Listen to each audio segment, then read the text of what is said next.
আমার কাছে যদি অ্যাফোর্ডেবিলিটি না থাকতো তাহলে কিন্তু আমি নিজেও হয়তো অ্যাফোর্ড করতে পারতাম না। তারা আমাকে আদর যত্ন করতে পারে, তারা আমাকে প্রপার একটা রেসপেক্ট একদম সম্মান দিয়ে আমাকে রাখে, যার কারণে তাদের জয়গান গাওয়া। যেহেতু আপনি একজন ইনফ্লুয়েন্সার বা ব্র্যান্ড প্রমোটার, সেক্ষেত্রে যদি বলি যে আপনি যখন যে ব্র্যান্ডের সাথে যুক্ত হন তারে জয়গান গান, আসলে কি বিষয়টা তাদের সাথে যুক্ত হওয়ার জন্য, না তাদের ট্রিটমেন্ট বলেন বা তাদের সার্ভিস বলেন?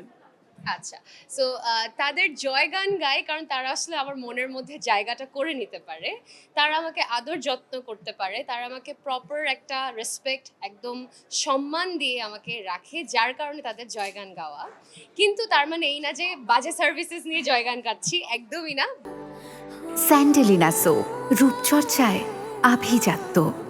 ভালো সার্ভিসেস পাচ্ছি, এটা ক্লোদিং ব্র্যান্ড হোক বা কোনো জুয়েলারি ব্র্যান্ড হোক, ভালো সার্ভিসেস পাচ্ছি বলেই কিন্তু আসলে আপনাদের কাছে এত প্রমোট করা বা এত প্রাইড নিয়ে এসে কথা বলা।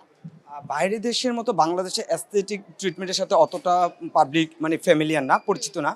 তো অনেকেই ভাবে এটা খুব এক্সপেন্সিভ। তো কি মনে হয় যে আসলে এটা যদি আর একটু মানে মানে কি বল খরচ কম হতো বা আরো সুযোগ সুবিধা থাকতো, তাহলে সাধারণ মেয়রে বেশি ঝুঁকতো? না, আসলে সত্যি কথা বলতে অ্যাস্থেটিক হেল্প আমরা যদি আরো ৫-৬ বছর আগের কথা বলে থাকি, তখন অ্যাস্থেটিক হেল্প আমি দেখেছি যে আসলেও অ্যাফোর্ডেবিলিটির বাইরে ছিল। বাট এখন ইচ সেশন, একেকটা সেশনের প্রাইসিং অনেক কমে এসেছে।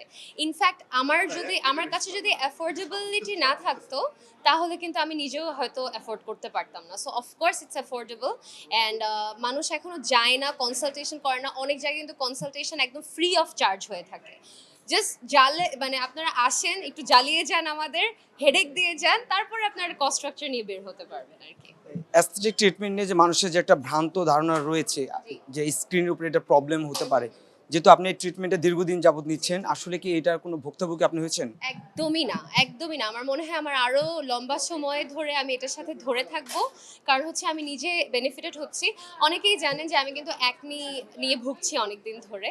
তো আমার ওইটাও আস্তে, আস্তে বেটার হয়েছে ওভার টাইম। সো আমি যদি এফেক্টেড হতাম, হার্মড হতাম, 100% আমার কাস্টমার অতটুকু ডিজার্ভ করে, আমার ক্লায়েন্ট, আমার অডিয়েন্স ডিজার্ভ করে যে সত্যিটা তাদের সামনে আসতো। সো ভালো হচ্ছে দেখেই ভালো জানছে।